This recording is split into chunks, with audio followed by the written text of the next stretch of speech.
महावीर जब नाम सुनावे, भूत प्रेत निकट नहीं आवे। आप ये बातें सुनते होंगे आप मोबाइल में या तो किसी मंदिर में हनुमान चालीसा के रूप में। सज्जनों, कहते कि हनुमान चालीसा पढ़ने से आपको भूत नजदीक नहीं आएंगे। अब भूत का भ्रम किसने फैलाया? जिसका मन कमजोर है, जो डरपोक है, जो किसी ब्राह्मण पंडित के बातों पर विश्वास करता है, जो अपनी बुद्धि का प्रयोग नहीं करता है, अपनी बुद्धि को दूसरे के हाथे बेच देता है, जो शिक्षा धारण नहीं करता, जो पढ़ाई नहीं करते, जो कबीर साहब को नहीं पढ़ते, रविदास को नहीं पढ़ते, बुद्ध को नहीं पढ़ते, जो विज्ञान को नहीं मानता, उसी आदमी के घर में भूत पैदा होता है। उनके मस्तिष्क में भूत का जन्म होता है। जन्म का मतलब भूत अर्थात आपके मन में विचार धंस गया कि भूत होता है। सज्जनों, जिसने माना उसके लिए है, जिसने नहीं माना उसके लिए नहीं है। बस तुम्हारी मान्यताओं में ही है, हकीकत में नहीं है। एक बार राजस्थान में रहना हुआ। मैं नया नया था, उतना जानता नहीं था मैं संतों के बारे में, शुरू में गया था। तो जिस आश्रम में मैं रुका तो उस संत सभी चले गए थे सत्संग में। तो वो आश्रम पहाड़ी के क्षेत्र में राजस्थान में और शमशान घाट के बगल में ही था। तो सब संत जब भ्रमण में गए तो 1 महीने के लिए चला गया। अब मैं अकेला, रात में मैं सबसे पहले 5 बजे तक भोजन कर लूं और अंदर घुस जाऊं। उसमें टीवी हुआ करते थे आश्रम में, मैं उसको बजा देता था और दरवाजे कपड़े से छेदा को बंद कर देते थे। लेकिन उसी बगल में जो शमशान घाट था, वहाँ जो आदमी को जलाए थे, वहाँ कुत्ते रात में भौंकते थे। तो मैं कभी कभी छेदा से देखता था कि वहाँ क्या हो रहा है। 1-2 दिन डर लगा, लेकिन निरंतर जब वहाँ महीना दिन रुके अकेले हम, कुछ नहीं हुआ।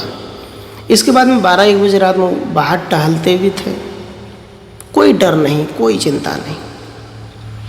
मतलब यह है कि डर ही एक भूत था, है ना। अब देखो, शमशान घाट में कुत्ते भूख रहे हैं, सांड आ जाते हैं, भैंसा आ जाते हैं, गाय बछड़े आ जाते हैं, उनको भूत नहीं लगता, आदमी को लगता। यह भ्रम भूत सकल जग खाया, जिन जिन जाया तिन जाड़ाया। साहब कहते भ्रम का जो भूत है पूरे संसार को खा लिया, अपने भ्रम में डाल लिया। और भूत शब्द फैलाने वाले कितने? मात्र 3% ब्राह्मण, 3%।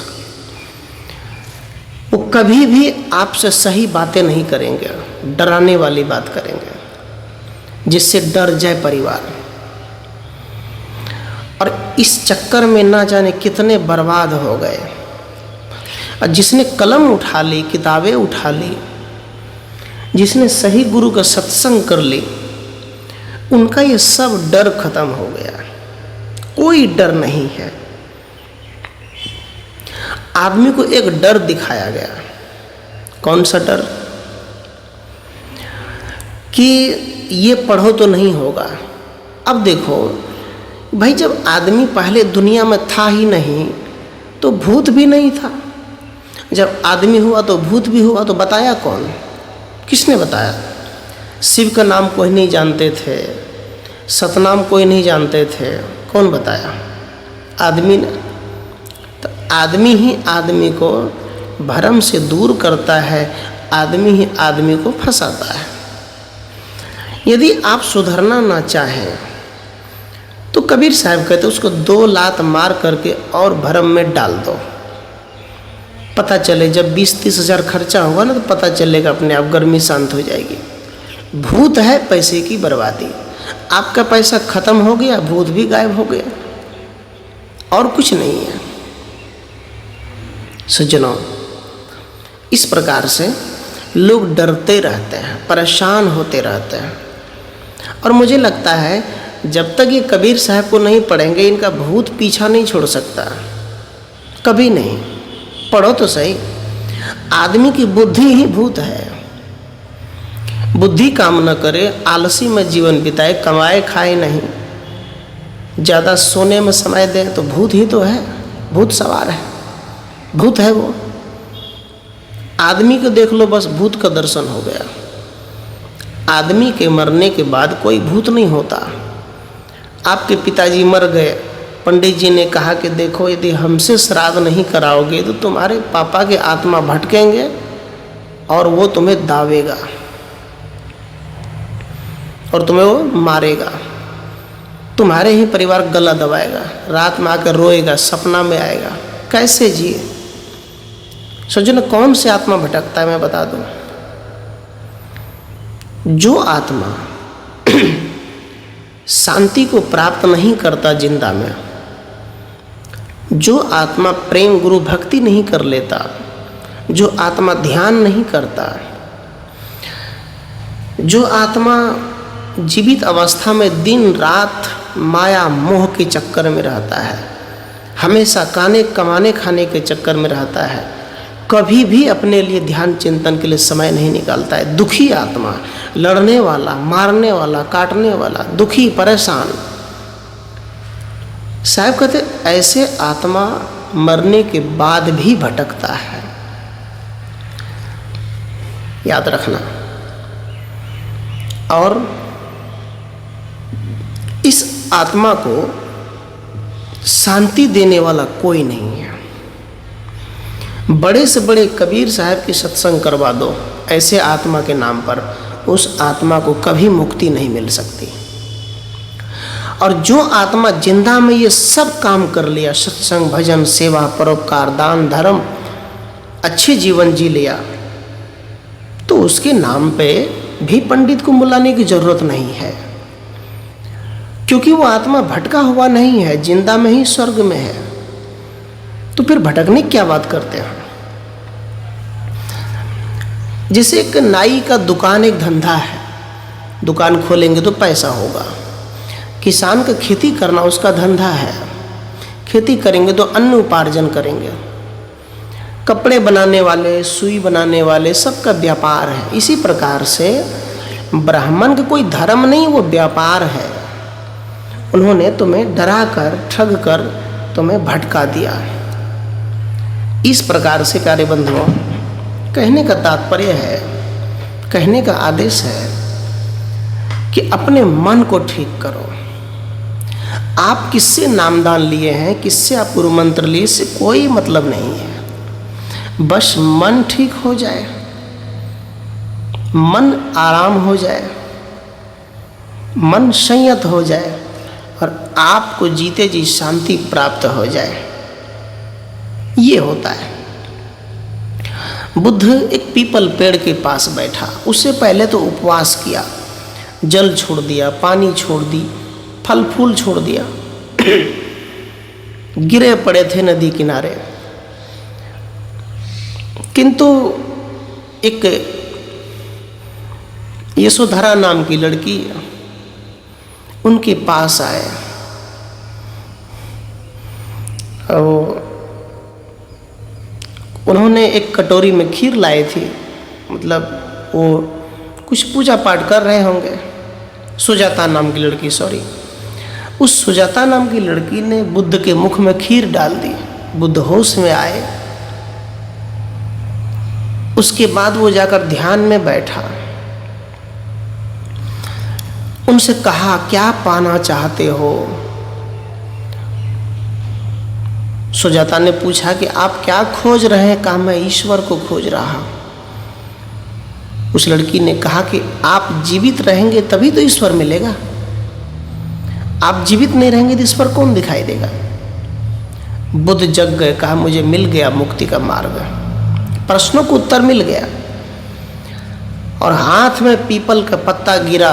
बुद्ध ने कहा कि जो मैं खोज रहा हूं मेरे अंदर है, आप अपने हथेली से कर्म करो, आपका कर्म ही आपको बचा सकता है, अन्यथा और कुछ नहीं। आपकी भगवान, आपके ईश्वर, आपके जितने भी देवी देवता है वो सब तुम्हारे पैर के नीचे है, तुम ऊपर हो। भगवान पैर के नीचे रहता है, ऊपर नहीं रहता है, जो ब्राह्मण का है। और उस भगवान से आपका कल्याण नहीं होगा। आपके अंदर जो भगवान बैठा हुआ है उस भगवान से आपका कल्याण होगा। तो इस प्रकार से प्यारे बंधुओं, मनुष्य के मन को विकृत कर दी गई डरा डरा कर। इसलिए इस भरम जाल से, साहब कहते ना, चक्की चलती देख कर दिया कबीरा रोए, दुई पाटन के बीच में साबुत बचा न कोई। कबीर साहब कहते हैं चक्की मतलब आप गेहूं पिसाने जाते हैं तो चक्की होती है, आप देखते देखते सभी दाने को पीस कर निकाल देती है। ऐसे ही ये संसार, ये भरमजाल एक चक्की है। इस चक्की में, इस संसार में आदमी पिस जाता है। वासना रूपी संसार में विषय वासना की आग में दिन रात जलता है। ऐसे पिसता है कि इनका फिर कोई ठिकाना नहीं रह जाती, और चलते रहता है, चलते रहता है, कुछ खोजता है, कुछ मिलता नहीं है। तो साहब कहते मेरे नैनन आया रोए। इस चक्की से, दो पाट से बचना चाहते हो तो बस एक काम करो, वो काम है सदगुरु का सत्संग, और उसमें है कबीर साहब जैसे विचारक का भजन सत्संग। ऐसे किसी का ना कर लो। कबीर साहब अपने शास्त्र में मनुष्य को स्वावलंबी जीवन जीने की प्रेरणा दी है। कभी उनके विचारों में नरक नहीं होता, इसलिए विचारवान बनो, गुरुवाणी को ग्रहण करो। जब आप मानेंगे नहीं तो भूत आपके पास आएगा भी नहीं, और ढोंग नौटंकी करोगे तो आएगा। इसलिए इन विचारों से आप दूर रहें, काफी दूर रहें, इसी में भलाई है। सज्जनों, एक आवाज सी, एक होड़ सी भारत में चल रही है। वो क्या है? सुना है कि कहते हैं कि भारत में रहना है तो जय श्री राम बोलना पड़ेगा, भारत में रहना है तो हनुमान चालीसा पढ़ना पड़ेगा। सज्जनों, यदि आप इस प्रवचन को सुन रहे हैं और आप असली हिंदू हैं तो मुझे लगता है कि ये बात सुन करके आप हिंदू धर्म छोड़ देंगे, आप बाबा साहब के विचारों पर चलना शुरू कर देंगे, कबीर साहब के विचारों पर चलना शुरू कर देंगे। अब सोचो, जो ब्राह्मण, जो हिंदू संगठन, जो मोदी सरकार और जो प्रशासन कहती है कि भारत में जो रहेंगे वो जय श्री राम कहना पड़ेगा, भारत की बच्चा बच्चा जय श्री राम बोलेगा। अब सोचो, बाबा साहब अंबेडकर के समय में और कबीर साहब के समय में, संत रविदास के समय में, आप थोड़ा पीछे जाओ, उस समय में जो व्यक्ति शूद्र जाति के लोग, मतलब ब्राह्मण के अलावा जो व्यक्ति राम का नाम लेता था या फिर किसी मंदिर में प्रवेश करते थे या फिर किसी पोखर के पानी को पीना चाहते थे या किसी नदी में स्नान करना चाहते थे तो ब्राह्मण पंडित उनको मरवा देते थे। यदि किसी ने राम का नाम लिया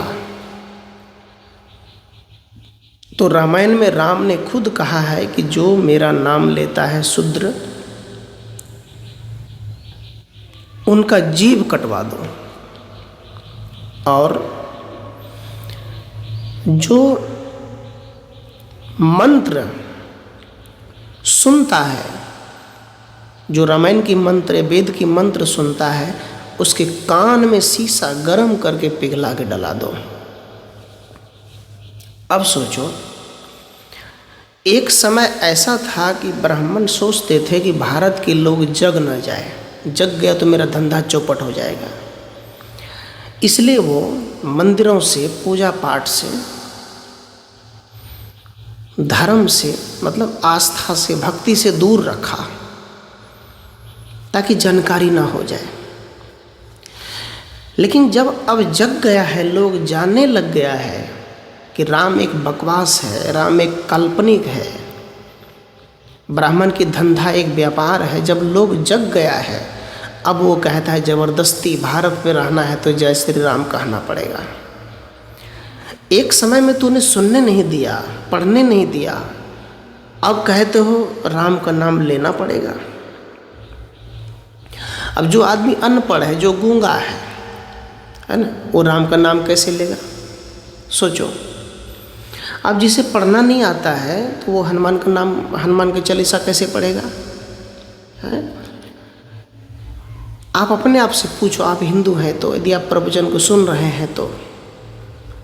सज्जनों, साहिब कबीर कहते हैं, राम राम पुकारते जिभ्या परगे रोस, सुधा जल पीवो नहीं खोंद पीवन के ओस।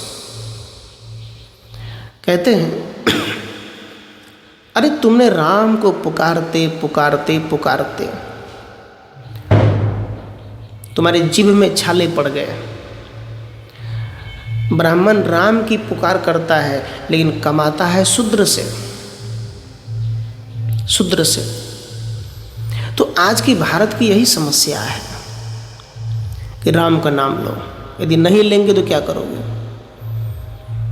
संत रविदास ने राम का नाम लेना चाहते थे, बोलना चाहते थे, ब्राह्मणों ने नहीं लेने दिया। अब उसकी जरूरत भी नहीं है। मुसलमान को कहेंगे कि तुम राम का नाम लो तभी रहने दिया जाएगा। अब सोचो, आपके बाप का नाम है जय नारायण, और कोई पड़ोसी आकर कहे कि तुम कहो मेरे बाप के, मेरा ही बाप, तुम्हारा ही बाप मेरा है, तो आपको गुस्सा उठेगा कि नहीं? आपको ये कैसा लगेगा सुनने में? मतलब राम ही बड़े हैं, तुम ये कहते हो, वो राम बड़े हैं जिसको तुमने भगवान बनाया है ना। पत्नी को उठा कर ले गए, तुमको पता ही नहीं चला, जंगल में भटकते रहे, सीते सीते चिल्लाते रहे, कहाँ गई तुम्हारी शक्ति? मती मारी गई थी क्या? इसलिए प्यारे बंधुओं, राम ये आजकल की समस्या है।